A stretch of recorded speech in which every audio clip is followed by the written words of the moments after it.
刑事局查到台中市有犯罪集团成立人头公司，甲第三方支付的公司签约，帮跋筊网站收掉缴客跋筊本哦。警方调查嘛发现，讲第三方支付公司是在帮跋筊网站洗钱，已经抓到13个嫌犯，查扣不法所得将近2亿。刑事局入去这间嫌犯经营的人头公司，查扣大量的现金，还有相关的证物。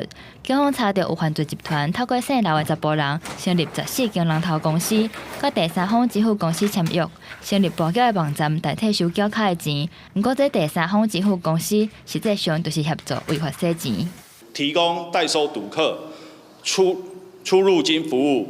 三方支付公司若遭警示，则会伪造虚假文件、订购单以及顾客资料与警方，假装交易为合法，以减除警示账户。警方表示，为去年10月开始，就收到银行的通报，讲有几间公司的口座有大条金流交易，看起来真可疑，所以介入调查。后来发现，这人头公司透过甲第三方支付公司合作，提供缴卡藏路途要用的钱。不过，缴卡拄到跋筊的网站，无甲钱摕出来，所以甲警方提告。第三方支付公司的户头嘛，互列作警示。而且，这第三方支付公司嘛协助人头公司甲缴卡和解，佮甲钱还转去，甚至佮提供假的文件予警方，假作是合法的交易。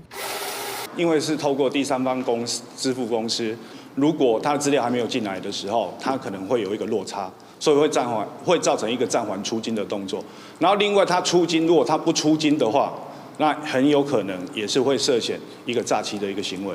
警方甲姓刘的10甫人，还有主嫌等13个人带走，查扣不法的所得约2亿，也当咧扩大追查相关的金流。专案依照营利跋筊罪和洗钱防治法等罪嫌上班。记者台中报道。